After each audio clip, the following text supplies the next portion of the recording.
The night was quiet, the kind of quiet that often made the city roads feel endless. The street lights stretched out in long lines of yellow glow, and the only sound was the gentle hum of the engine. Director James Holloway of the FBI sat behind, the wheel of his black government-issued sedan heading home after a long day. His briefcase rested on the seat beside him, filled with reports from the Counterterrorism Division.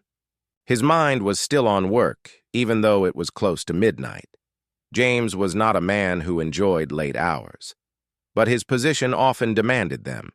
He had grown used to the weight of responsibility, the endless stream of decisions, and the knowledge that every choice could affect the safety of millions. On nights like this, he often drove in silence, letting the stillness of the road calm the storm of his thoughts. But tonight would not be calm for long. As he turned onto a wide stretch of road, James noticed something in his rearview mirror.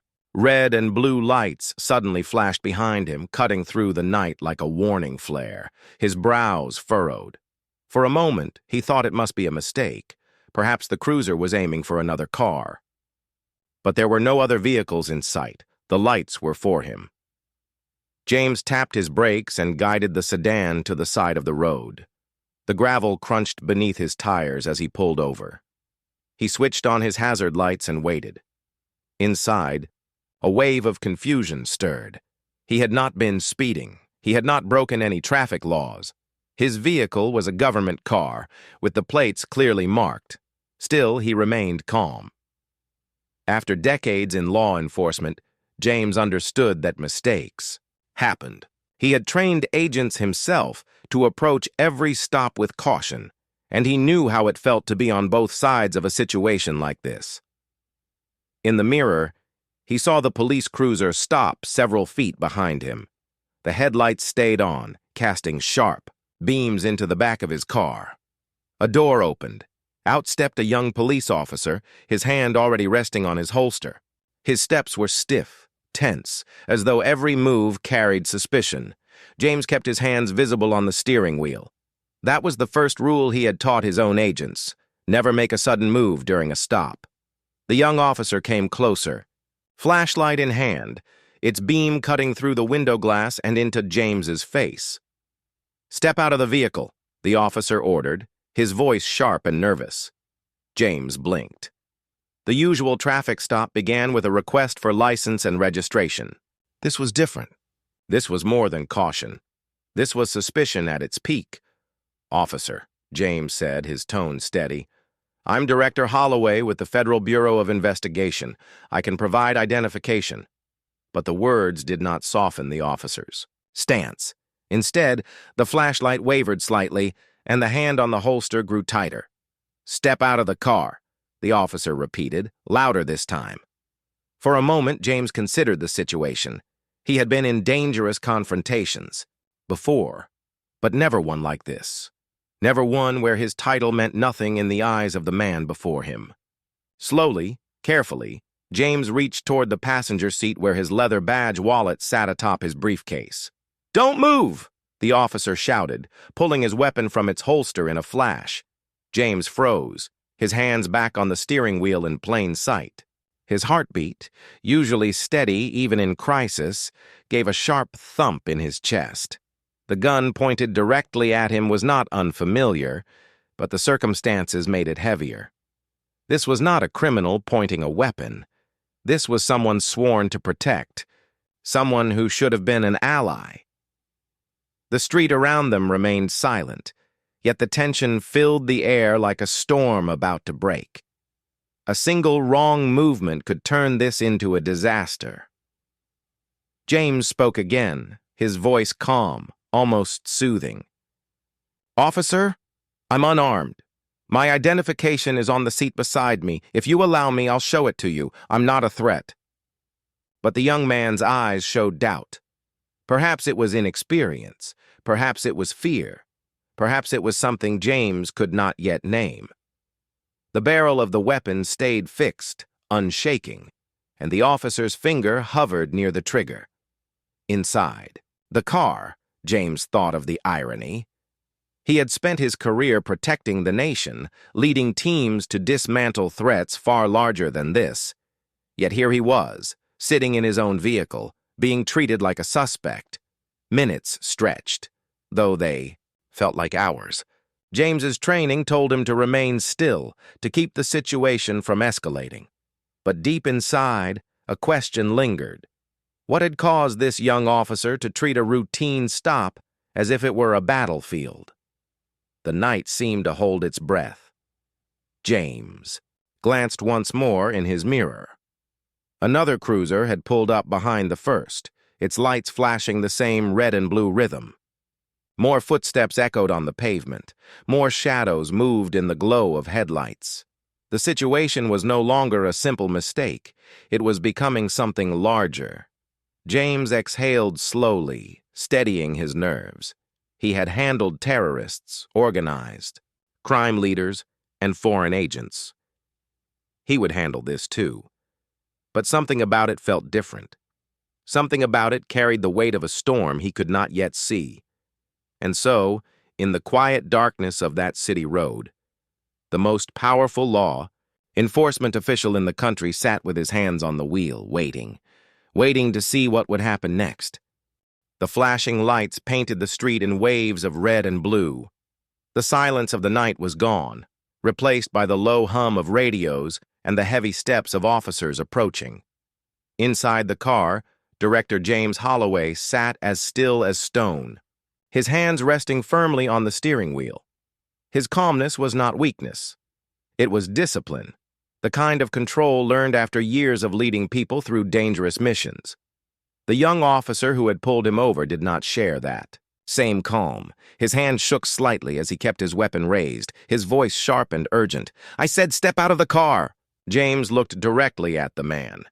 He could see the fear behind the officer's eyes, a fear that twisted into authority. The officer wasn't much older than some of the FBI recruits James had once trained, but unlike his recruits, this man was not listening, not observing. He was locked inside his own panic. "Officer," James said again, steady as ever, "I am the director of the FBI. My identification is right beside me. If you give me permission, I can show it." The officer's jaw tightened. "Anyone can say that. Anyone can fake an ID. Get out now." James could feel the absurdity of the moment weighing on him. This was not a hardened criminal speaking to him. It was someone who should have recognized his authority, someone who should have been an ally. Yet here he was, being treated as if he were a threat to society.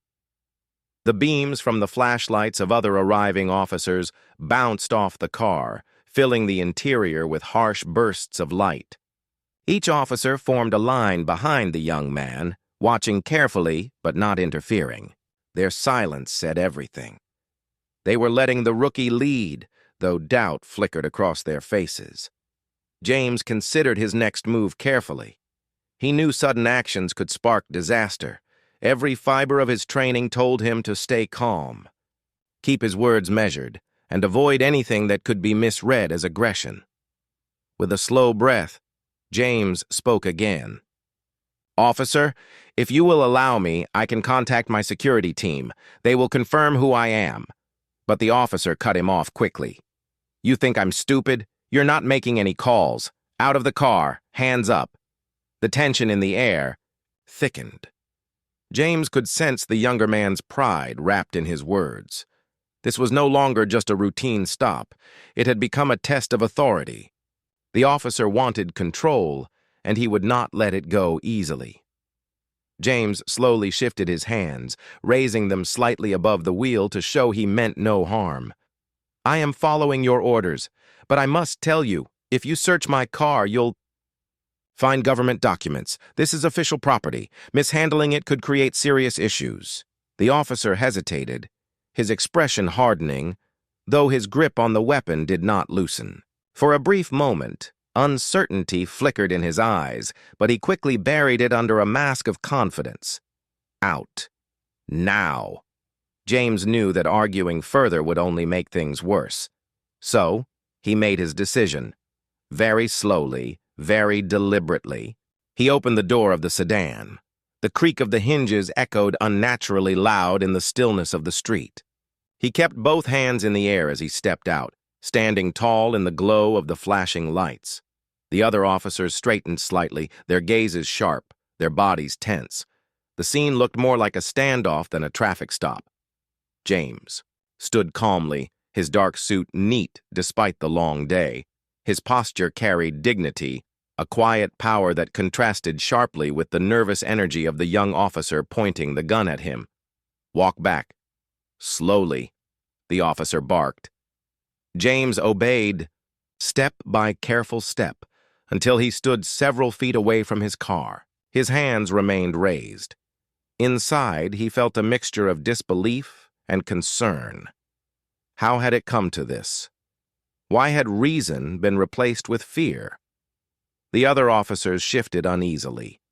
A few glanced at one another, clearly recognizing that something about this situation was not right.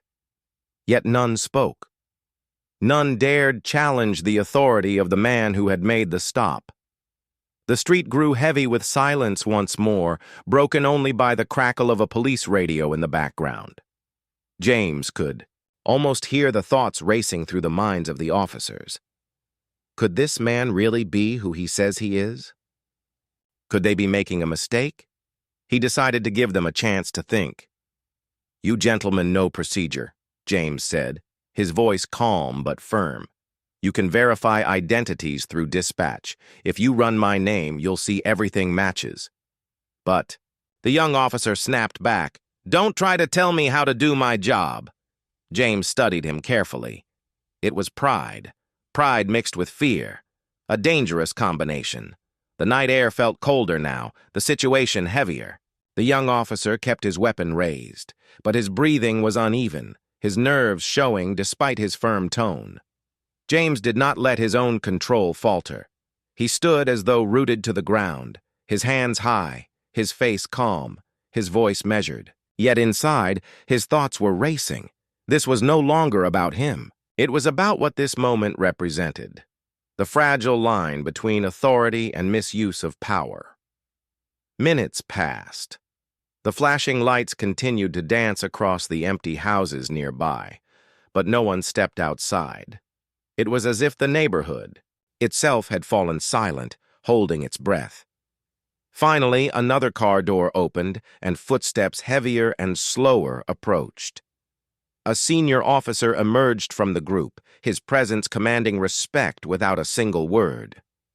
His eyes swept over the scene, over the young man's trembling weapon, over James standing tall with his hands raised. And in that moment, recognition flickered across the senior officer's face. His lips parted slightly, as if he couldn't believe what he was seeing.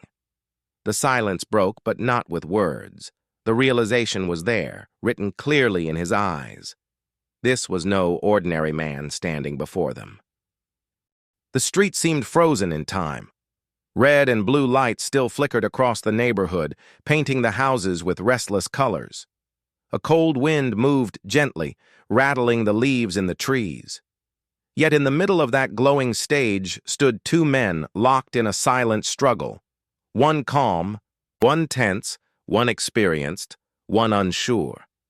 Director James Holloway remained steady, his hands raised, his breathing even. Years of discipline had prepared him for dangerous situations, but this moment carried a strange kind of weight. He was not facing a criminal, not a threat to the country, but a young officer whose judgment had been clouded by fear and pride.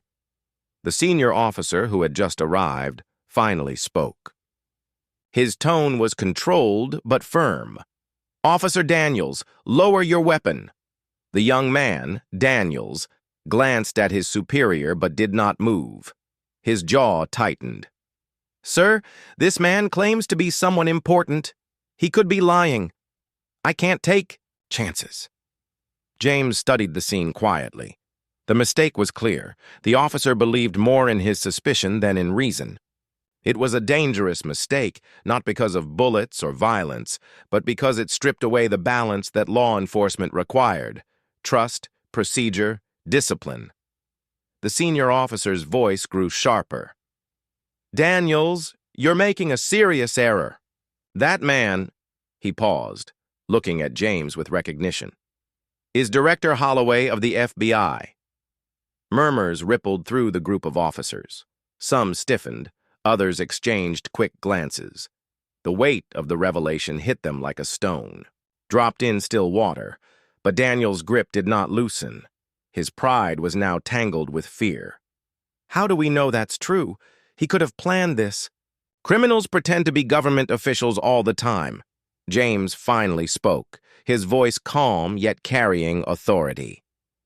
Officer Daniels, you have every tool you need to confirm who I am. A call to your dispatch, a quick check of my plates, even a direct line to the bureau. But you have chosen suspicion instead of procedure. The words landed heavy in the night air. Daniels shifted slightly, but his weapon remained fixed. His breathing was uneven, the light from the cruiser reflecting off the sweat forming on his brow. But inside, James felt something deeper than frustration. He felt concern, not for himself, but for the system. If a young officer could not recognize procedure, could not trust in the very rules meant to guide him, then mistakes like this could happen again and again. And not every person stopped on the road would have the patience or calmness to face it without panic. The senior officer stepped closer, his presence carrying authority. Daniels, I am ordering you, stand down. For a long second, Daniels stood frozen, as if trapped between pride and obedience. Then, slowly, reluctantly, he lowered his weapon, though his face remained tight with stubbornness. The other officers exhaled quietly, as though they had been holding their breath for minutes. The atmosphere eased, but the tension did not disappear completely. The mistake had already been made, and everyone present knew it. James lowered his hands, though he remained composed. Thank you, he said simply, turning toward the senior officer. His voice was not bitter, not angry, just steady. You recognized me. I appreciate that. The senior officer nodded respectfully.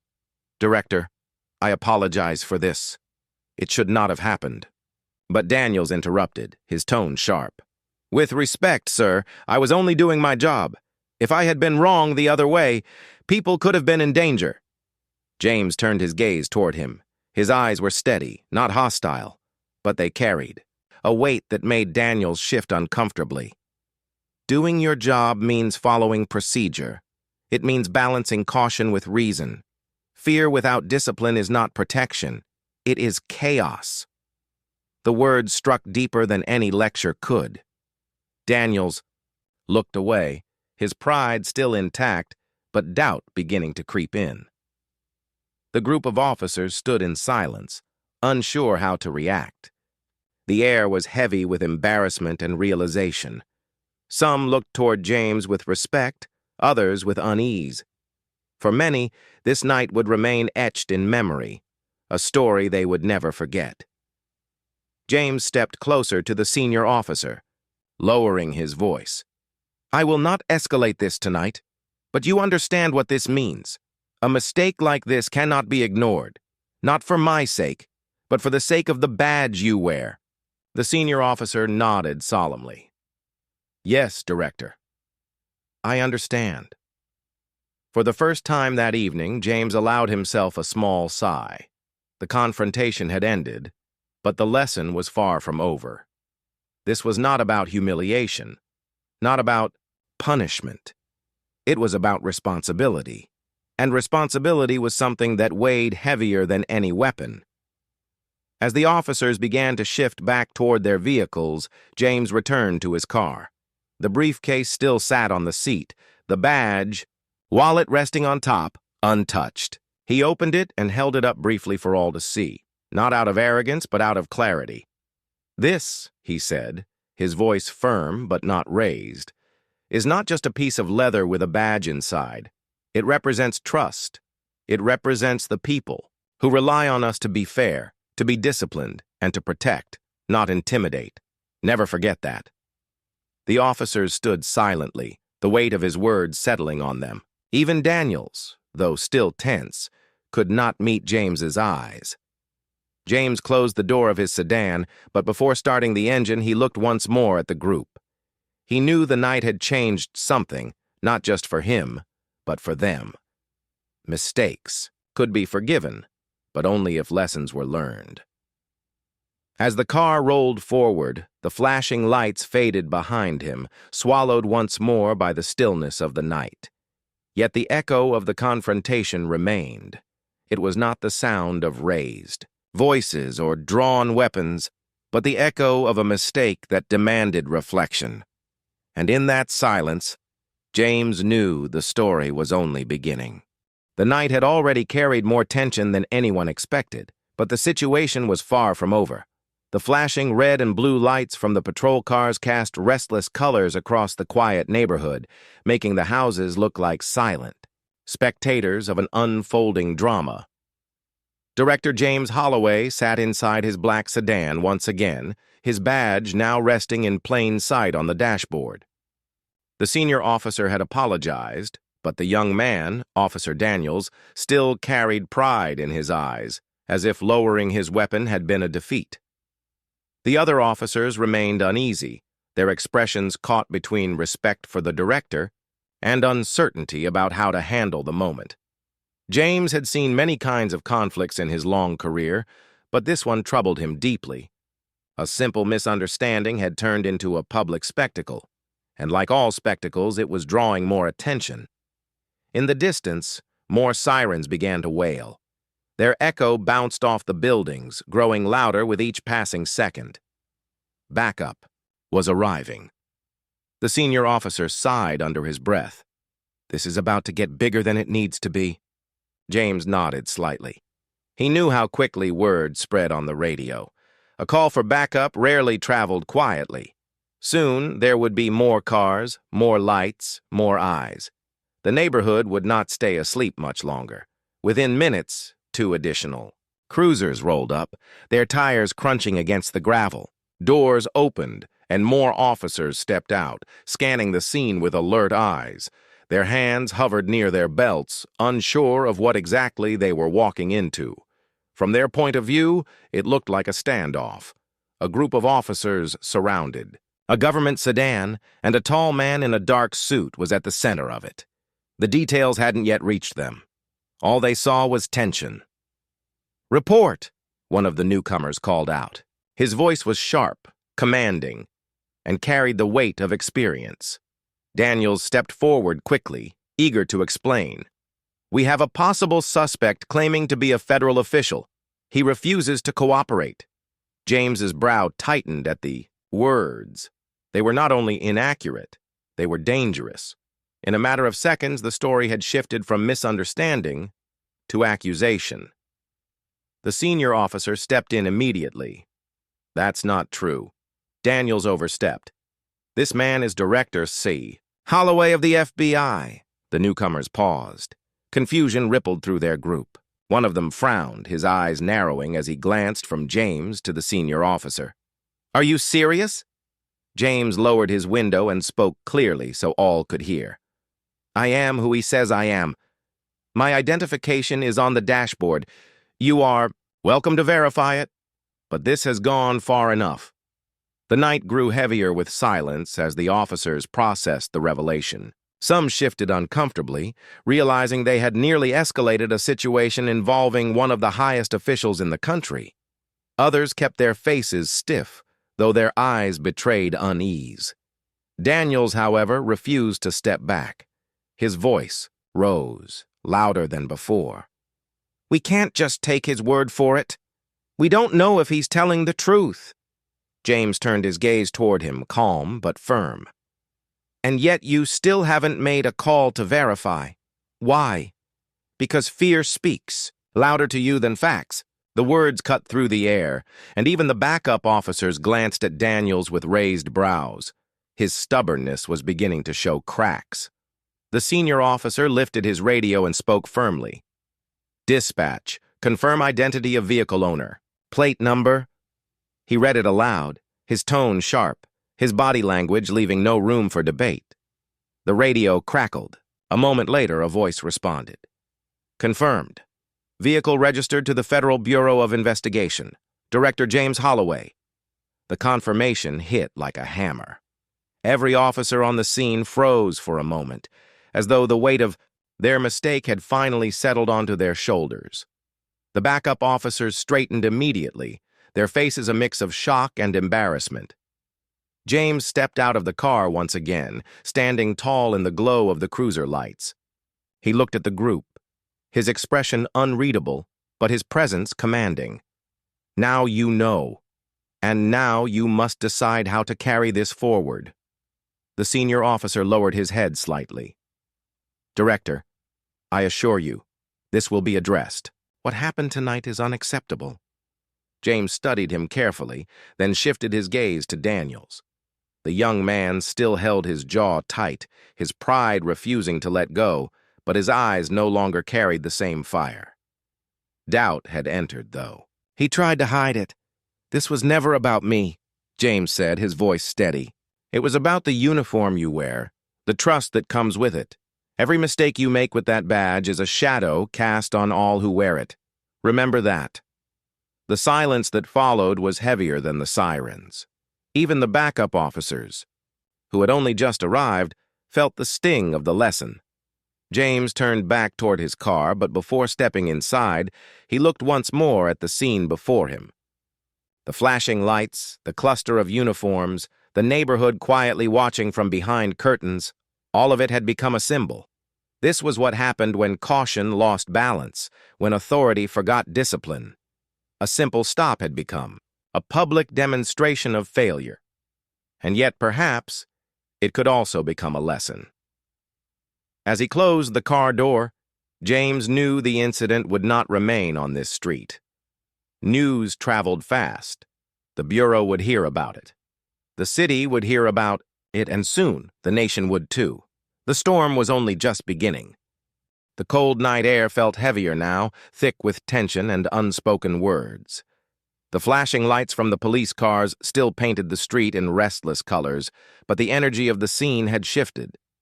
The moment dispatch confirmed the identity of the man they had surrounded, the truth struck every officer like a sudden bolt of lightning.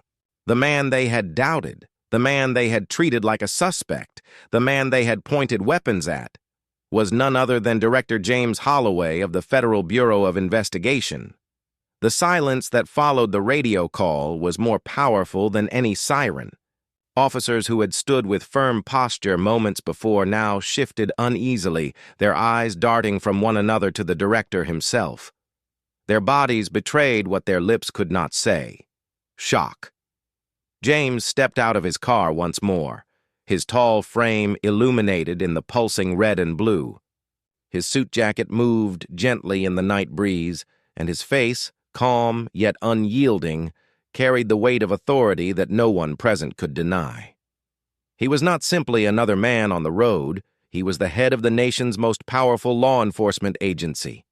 For many of the officers, realization came with shame. They had stood silently while their colleague mishandled the stop, allowing suspicion to drown out logic. They had been witnesses, and in their silence, they had allowed the situation to spiral. The senior officer finally broke the silence. His voice was respectful, almost careful, as though each word carried a weight. Director Holloway, sir, I cannot begin to express our regret. This should never have happened. James looked at him steadily. His voice, when he spoke, was calm but sharp enough to cut through the night. And yet it did happen, not because of procedure, but because of pride. Fear can be managed.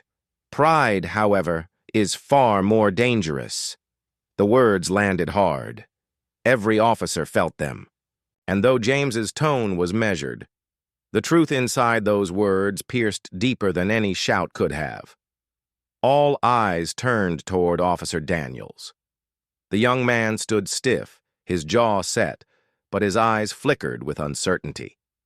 For the first time, he could no longer hide behind his mask of confidence. The truth of his mistake was undeniable. James walked closer to him, stopping only a few feet away. He did not raise his voice. He did not use anger. Instead, He spoke with a steady calmness that made his words impossible to ignore. You doubted the truth when it was in front of you. You ignored the tools given to you to verify. You forgot that authority is not a weapon, but a responsibility. Daniel swallowed hard, his pride fighting against the weight pressing down on him. "Sir, I was only trying to do my job." James's eyes held his, unwavering. "Your job is to serve with discipline. To question when necessary, yes, but to follow procedure above all else. What you showed tonight was not discipline. It was suspicion fueled by fear. That is not service. That is failure." The silence stretched again. Even the backup officers, who had not been present at the beginning, felt the sting of the rebuke. They knew this night would be remembered not for the director's title, but for the lesson it carved into every witness's mind. The senior officer stepped forward once more. "Director, we accept full responsibility. This will be addressed immediately. Daniels will answer for his actions." James turned his gaze to the senior officer, then back to the group at large. "Responsibility does not rest on one man alone. Every one of you saw what was happening, and yet silence was your choice. Silence in the face of error is its own mistake." The words hit harder than any punishment could. Several officers lowered their eyes, unable to meet the director's gaze. Shame lingered in the air, mixing with the weight of truth. From the shadows of nearby houses, curtains shifted. Neighbors, drawn by the flashing lights, peeked quietly from behind their windows. Though they could not hear the words, the sight before them told a story. A group of police officers standing subdued while one man, in calm dignity, held their attention like a judge in silent trial. Daniels finally spoke, his voice softer now, stripped of its earlier defiance. "I didn't mean for it to go this far." James studied him closely. He saw not just the mistake, but the young man inside it, eager to prove himself, yet blinded by pride. In another life, in another time, perhaps he could have been one of James's recruits, molded into something better. But tonight, the failure was real. "This is not about intent," James replied evenly. "It is about outcome. The people we serve will never measure us by what we meant to do. They will judge us by what we did." The weight of those words settled deeply on Daniels's shoulders. His lips parted as if to respond, but no answer came. Pride had no defense left. The senior officer gave a small nod, signaling his men. One of the backup officers stepped forward, his expression grim. Daniels looked at him in disbelief, but said nothing. The decision had been made. James stepped back toward his car, his calm never breaking. He had not raised his voice once, yet his presence had been louder than any siren. Recognition of his identity had turned the entire scene upside down, leaving every officer standing in the glow of their own mistakes. As James opened the car door, he looked once more at the group. His voice carried clearly in the night. Power without accountability is no power at all. Remember that. Then he sat inside, the door closing with a quiet finality. The engine came to life, smooth and steady, as if the car itself carried the dignity of its driver. Behind him, the officers remained frozen, their faces pale, their thoughts unsettled. Recognition had come late, but its impact was undeniable. Shock lingered in every glance, every uneasy breath. And as the director's car pulled away, leaving the neighborhood once again in silence, every man on that street knew the truth. This night would follow them. Not just in their records, not just in their careers, but in their conscience. The neighborhood grew quiet again after Director James Holloway's car rolled away into the night. The flashing lights still bounced across the walls of the small houses, but their meaning had changed. Only moments earlier, those lights had signaled tension and confrontation. Now they illuminated silence, guilt, and reflection. The officers stood in uneasy stillness. No one spoke at first. Their eyes followed the disappearing taillights of the director's sedan until it vanished from view. Only then did the weight of the night settle fully on their shoulders. Officer Daniels remained at the center of it all. His hands twitched slightly at his sides, and his chest rose and fell with uneven breaths. He had wanted to prove himself. He had wanted to show authority, but what remained now was shame. The senior officer finally broke the silence. His voice was low, but it carried the strength of command. "Daniels, you've crossed a line tonight. You ignored procedure. You disobeyed direct orders, and you pointed suspicion where it didn't belong. You understand what that means?" Daniels's face tightened. He looked around, searching for support among his colleagues, but none met his eyes. The backup officers, who had rushed to the scene full of alertness, now stood with arms folded, their expressions hard and disappointed. "I was only being careful," Daniels muttered. "Anyone else could have been fooled." The senior officer's gaze sharpened. "Careful is following the book. Careful is verifying identity. What you showed tonight wasn't careful. It was reckless." The words cut deeper than Daniels wanted to admit. His pride had fueled his decisions, but now that same pride trapped him in silence. The radio on one of the cruisers crackled, breaking the heavy stillness. A voice from dispatch asked for a status update. The senior officer answered flatly, "Incident. Resolved. Subject identified as Director Holloway of the FBI. Report will be filed." The reply was immediate, and the tone carried surprise. "Copy that, FBI Director. Understood." The confirmation over the radio made it official. Every officer present knew there was no hiding from what had happened. One of the backup officers stepped forward, looking directly at Daniels. "Do you realize the weight of what you've done? This won't just stay between us, it will move up the chain. People will know." Daniels pressed his lips together, his face pale under the flashing lights. He wanted to argue. He wanted to defend himself. But the words refused to come. Deep down, he knew the truth. He had ignored every chance to confirm, every chance to prevent escalation, and now the mistake was undeniable. The senior officer gave a short, sharp command. "Daniels, hand over your badge and weapon. You're being placed on immediate suspension pending review." Gasps were heard from some of the younger officers. Though they had expected consequences, hearing the words spoken aloud carried a different weight. Daniels froze, disbelief flashing in his eyes. "Sir, you can't—" The senior officer cut him off. "I can, and I must. This isn't personal. This is procedure. You forgot that tonight. I won't make the same mistake." With slow, reluctant hands, Daniels unhooked the badge from his chest and placed it in the senior officer's waiting hand. His weapon followed, the cold metal heavier than it had ever felt before. In that single moment, the young officer felt smaller than he ever had in uniform. The rest of the officers looked on quietly. None celebrated, none mocked. They only watched, with solemn understanding. A line had been crossed and consequences had followed. As the cruisers began to pull away one by one, the street returned to its natural silence. The neighbors who had peeked from behind their curtains withdrew, leaving the road empty once more. The drama had ended here, but its echo had only just begun. By morning, word of the incident spread quickly. Within the department, whispers traveled, through hallways faster than official reports could be written.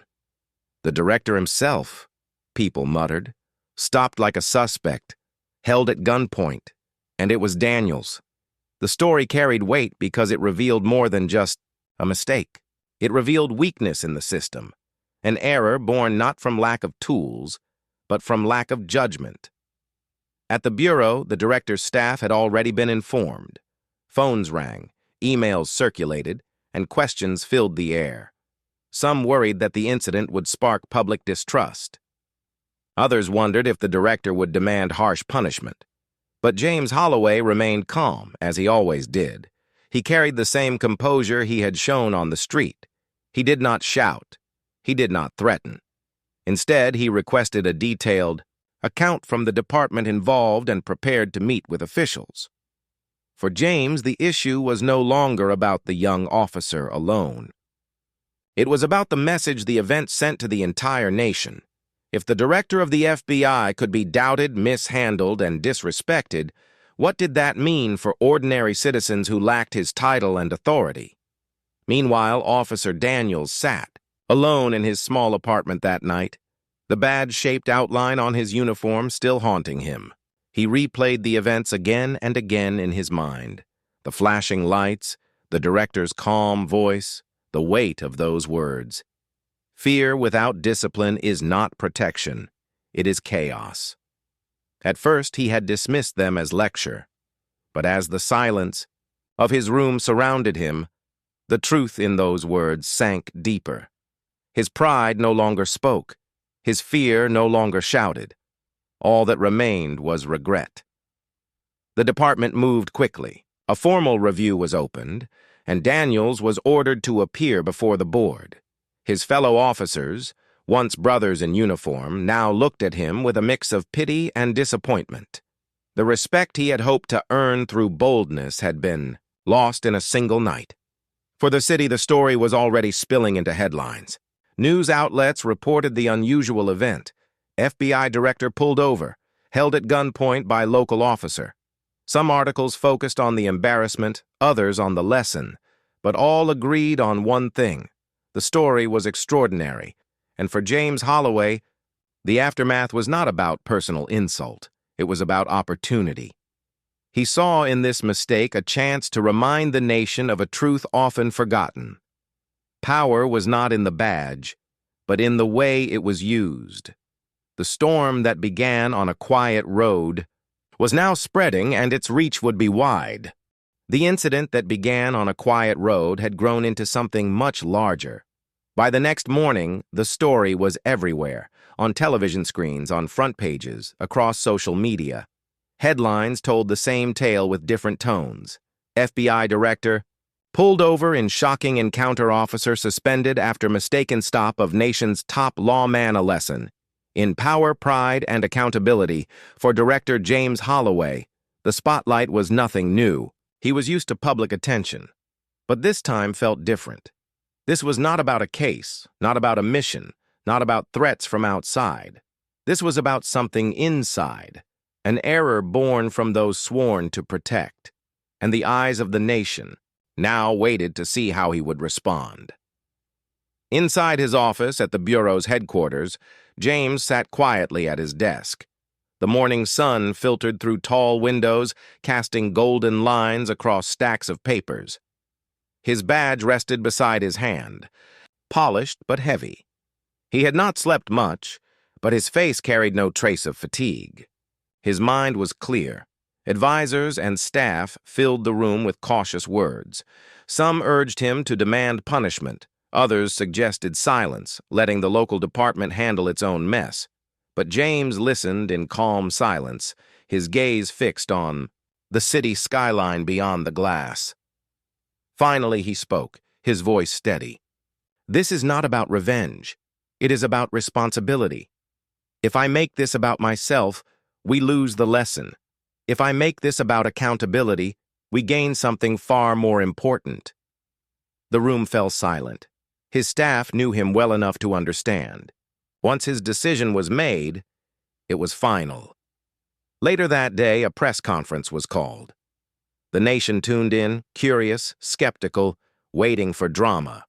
Rows of reporters filled the hall, cameras lined the back, microphones gathered like a forest. Before the podium, the air buzzed with anticipation. When James walked in, the noise softened. He carried no anger in his face, no arrogance in his steps. Instead, his presence alone quieted the room. He stood tall, adjusted the microphone, and began to speak. Last night, while driving home, I was stopped by a local police officer. The encounter did not follow proper procedure. It was tense, it was unnecessary, and it could have ended differently. Many of you have read the reports. Many of you have already formed opinions. But I am here not to tell a story of insult, but to remind us of a lesson we cannot afford to forget. The reporters leaned in, pens ready, cameras steady. James's tone was calm but firm. Authority is not a shield for pride. A badge is not a license for recklessness. Authority is a responsibility, a promise to protect, a promise to serve with fairness and discipline. When we forget that, we fail the people who trust us. And last night, I saw failure. A wave of silence swept the hall. Even those who had expected anger found themselves listening more closely. He continued, "But I also saw something else. I saw an opportunity. A mistake does not have to be the end of trust. It can be the beginning of reform. It can remind us why procedure exists, why discipline matters, why humility must live inside every uniform." Cameras clicked, pens scratched across notebooks. The director's words were not fiery, but they carried a weight that no headline could twist. "Let me be clear," James said, his gaze sweeping across the room. "This is not about me. I carry a title. I carry authority. But there are millions of people in this country who do not carry my title. What happens when they face the same doubt, the same pride, the same error? What happened to me is a story. What happens to them is their life. That is why accountability matters." Some reporters lowered their pens for a moment, stunned by the depth of the words. Others scribbled faster, eager to capture every phrase. James concluded, his voice steady as stone. "The officer involved is facing consequences. That is right. But this is bigger than one man, bigger than one badge, bigger than one night. This is a reminder to every officer, every agent, every public servant. Never forget that the people you serve are not beneath you. They are the reason you wear the badge at all." The room erupted in questions, voices rising, cameras flashing. But James gave no further answers. He had said what needed to be said. With the same calm he had carried through the ordeal, he stepped away from the podium and left the hall. The speech echoed across the nation. News stations replayed his words. Social media quoted his phrases. Citizens discussed the meaning, not just the mistake. The story was no longer only about an officer's error. It had become a national conversation about trust, discipline, and responsibility. In the days that followed, police departments across the country held extra meetings, reviewed their procedures, and spoke about the incident openly. Training programs were updated, emphasizing not just caution, but balance. Officers were reminded that their power was built on trust, and without trust, power was nothing but shadow. As for Officer Daniels, he faced the board with heavy steps. His suspension turned into a formal dismissal. Though painful, the decision was not made out of cruelty. It was made to protect the standard that law enforcement had to uphold. Daniels left the force quietly, his pride gone, replaced with a silence that carried the weight of reflection. James Holloway, however, continued his work as he always had. The incident did not weaken him. It strengthened the message he carried, and though he never sought glory, the nation now looked at him with deeper respect, not for his position, but for the dignity with which he had faced a dangerous mistake. Gandhi. One quiet evening, weeks later, James drove the same road again. The street was calm, the houses dark, the silence of the night undisturbed. No flashing lights followed him this time. Only the steady hum of his engine filled the air.